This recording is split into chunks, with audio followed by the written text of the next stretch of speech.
ആളുകൾ കാര്യങ്ങളെ മനസ്സിലാക്കുന്നത് വ്യത്യസ്ത രീതിയിലാണ് മനുഷ്യൻ.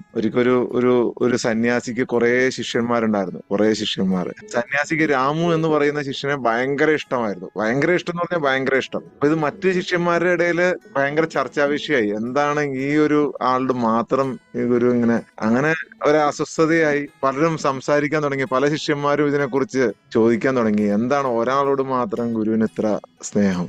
ഇങ്ങനെ പറഞ്ഞു ചുറ്റും പറഞ്ഞു ലാസ്റ്റ് ഇത് ഗുരുനാഥന്റെ അടുത്ത് എത്തി. അപ്പൊ ഗുരുനാഥൻ എല്ലാരെയും വിളിച്ചിട്ട് പറഞ്ഞു, നിങ്ങൾ മനസ്സിലാക്കും പോലെ അല്ല അയാള് കാര്യങ്ങൾ മനസ്സിലാക്കണം. അതെന്നാ ഗുരുവെ, ഞങ്ങള് ഗുരുവിന്റെ അടുത്ത് നല്ല അറിവ് നേടുന്നത്, ഞങ്ങൾ എല്ലാവരും ഒരുപോലെയല്ലേ ഇതെല്ലാം പഠിക്കുന്നത്. അവനേക്കാൾ നന്നായിട്ട് കാണാപ്പാഠം പഠിക്കുന്ന, അവനേക്കാൾ നന്നായിട്ട് എന്ത് ഗുരു ചോദിച്ചാലും ഉത്തരം പറയുന്ന എത്രയോ ആളുകളുണ്ട്. എന്നിട്ട് എന്തുകൊണ്ടാണ് ഗുരുവെ അങ്ങക്ക് രാമുവിനെ മാത്രം ഇഷ്ടം? ഉടനെ ഗുരുനാഥൻ എല്ലാ ശിഷ്യന്മാരുടെ കയ്യിലും ഒരു കോഴീനെ കൊടുത്തു.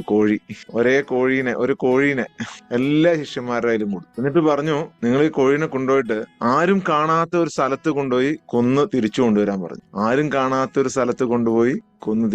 പറഞ്ഞു. എല്ലാ ശിഷ്യന്മാരും വേഗം വിട്ടു. ചിലര് ബാത്റൂമിന്റെ ഉള്ളിൽ പോയി, ചിലര് റൂമിന്റെ ഉള്ളിൽ പോയി കതകടച്ച് ലൈറ്റ് എല്ലാം ഓഫ് ചെയ്തു. എന്നിട്ട് ആരും കാണാത്ത ചില ഗുഹയുടെ അകത്ത് പോയി, ആരും കാണാത്ത സ്ഥലത്ത് പോയി എല്ലാരും കൊന്ന് എല്ലാരും തിരിച്ചു വന്നു കഴിഞ്ഞപ്പം ഈ രാമു മാത്രം കോഴീനെ കൊന്നിട്ടില്ല.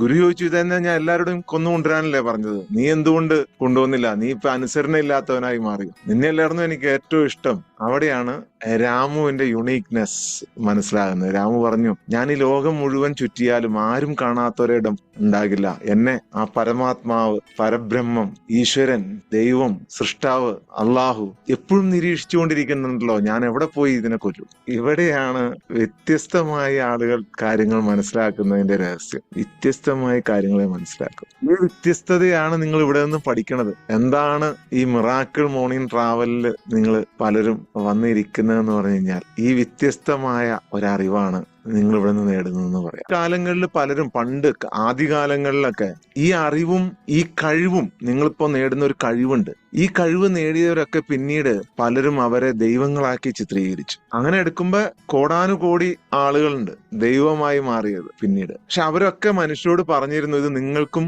സാധിക്കുന്നതാണ്, നിങ്ങൾക്ക് എങ്ങനെ സാധിക്കാം, നിങ്ങൾക്കൊരു സമാധാനം തരുമല്ല ഇവിടെ ചെയ്യുന്നത്. സമാധാനത്തോടൊപ്പം നിങ്ങൾ സ്വയം പ്രകാശിക്കുകയാണ്, നിങ്ങൾ സ്വയം അവേക്കൻ ചെയ്യുകയാണ്. അതാണ് നമ്മൾ പറയുന്നത്, ഇതൊരു മൈൻഡ് പവറിന്റെ ലാസ്റ്റ് വേർഡ് അല്ലെങ്കിൽ ലാസ്റ്റ് സ്റ്റോപ്പ്, മനഃശക്തിയുടെ അവസാന ഇടം, വേണമെങ്കിൽ ഇതിനെ ആദ്യ ഇടം എന്നും വിശദീകരിക്കാം. നിങ്ങൾ തന്നെ ഒരു പ്രകാശമായി